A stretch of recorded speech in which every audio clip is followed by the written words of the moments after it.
Amigos míos, buenos días. Este es el domingo de la 22ª semana del tiempo ordinario. Vamos a tener como primera lectura al libro del Deuteronomio, tomando algunos versículos del capítulo 4. La lectura quiere hacernos ver la grandeza de los mandamientos para el pueblo de Dios. Quiere hacernos ver también como una carta de libertad. Una carta de convivencia justa y fraterna que asegura también la presencia de Dios. Es la sabiduría de Dios para el pueblo. Ciertamente, queridos amigos, en la medida en que pasaron los años de 10 mandamientos, a la época evangélica o a la época de Jesús se llegaron a 613 mandamientos, más o menos. A pesar de que la misma lectura dice que no se debe añadir más a lo que Dios ha dicho, el pueblo pues cometió ese error.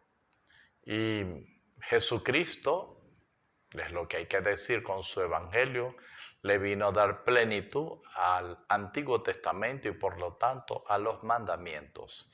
Es Jesús que nos libera de todo este yugo pesado de 613 mandamientos, y su evangelio, al ser asumido por nosotros, se vuelve vida y se vuelve como camino hacia la auténtica libertad. Desde Cristo, el Antiguo Testamento no ha sido suprimido, pero ha sido plenificado desde sus palabras. Amén. Amigos míos, la segunda lectura de hoy es de la carta de Santiago, una de las epístolas católicas. Yo les pediría que meditáramos dos versos que se nos proponen en la lectura. Una de ellas es cuando la carta dice que no nos engañemos, que no solamente no nos conformemos con escuchar la palabra, sino que la pongamos en práctica. Y cuando vamos al domingo, al día del Señor, alimentarnos de la palabra, eso es alimentarnos. El alimento te ayuda a vivir y la palabra de Dios quiere ayudarte a vivir. Por lo tanto, ábrete para que ella te traiga vida. Y también recuerdo que la misma palabra, si tú la quieres poner en práctica, ella es gracia para ti. Por lo tanto, si abres tu corazón y si la rumeas y la meditas, ella misma te va a ayudar a ponerla en práctica, ella misma. Lo segundo, queridos amigos, es que Santiago dice que la verdadera religión consiste en atender a los huérfanos y a las viudas en su aflicción.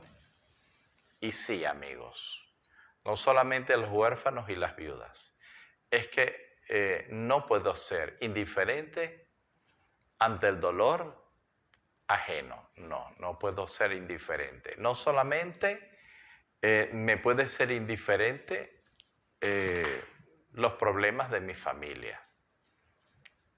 No solo eso, no debe ser así, sino que lo que está ocurriendo en el mundo entero, lo que ocurre en Afganistán, lo que ocurre en Haití, lo que ocurre en tu país o en el vecino país o allá en Alaska, lo que esté pasando. Tu fe no puede permitirte ser indiferente ante el sufrimiento de los demás. No.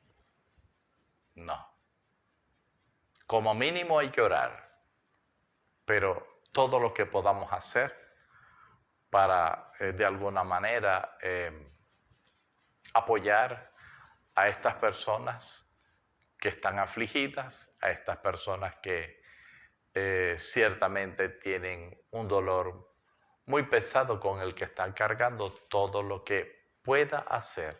No puedo arreglar todo el mundo, pero todo lo que pueda hacer, debo hacerlo. Recuerda, esta es la verdadera fe, esta es la verdadera religión. Amén. Amigos míos, y vamos con la meditación del Evangelio de hoy. El Evangelio de hoy nos presenta este eterno conflicto entre los preceptos humanos y los preceptos divinos, entre las tradiciones y costumbres de los hombres versus los mandatos de Dios, la palabra de Dios. Y se quiere hacer ver los mandatos humanos como si fueran mandatos divinos. De 10 mandamientos, al llegar a la época evangélica, los judíos ya habían fabricado 613 mandamientos. Entonces allí se diluye lo esencial.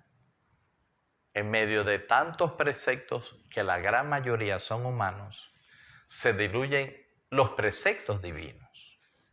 Y eso es algo que no podemos permitir. Si en una parroquia durante 20 años una procesión pasó por una calle y de repente el párroco que viene, un nuevo párroco, no sabe de eso, el día que no pasa por allí la procesión, esa es una catástrofe, porque las costumbres se vuelven como mandamientos divinos entre algunos de nosotros, y no puede ser. Y entonces se le critica a los apóstoles que no cumplían con un rito específico de las abluciones, no se cumplían con las tradiciones de los antepasados, están diciéndole a Jesús hoy. Y Jesús dice que el culto de ustedes es vacío porque está basado en preceptos humanos, en preceptos divinos. ¿Por qué marcha una comunidad cristiana? Porque son buenos hijos, honran a sus padres, los respetan.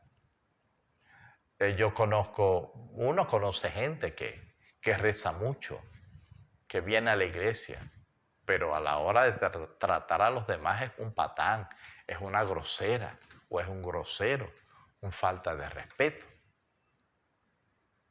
Y podrán venir mucho a misa, pero tienen malas relaciones con los demás. Entonces, allí es donde nosotros debemos hacer hincapié y fijarnos, ¿no?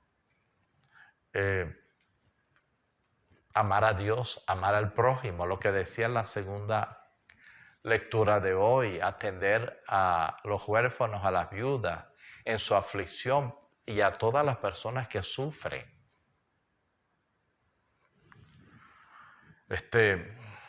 Tener pendiente la lista que hoy larga ofrece el Evangelio, lo que nos está ensuciando. El lodo no está afuera, el lodo está en tu corazón. Y eso es lo que te está ensuciando, la perversidad, la inmoralidad, los vicios, esa lista larga de la que hoy está hablando el Evangelio. Entonces, vamos a quedarnos con lo sustancial, queridos amigos, con la palabra de Dios, con los mandamientos. No nos diluyamos. Hay cosas que son más importantes que otras. Y en este sentido, la palabra de Dios es esencial por encima de nuestras costumbres, de nuestras normas, que muchas veces son muy buenas, pero que lo primero es lo primero. Y lo primero es lo que Dios dice. Dios te bendiga en el nombre del Padre, y del Hijo, y del Espíritu.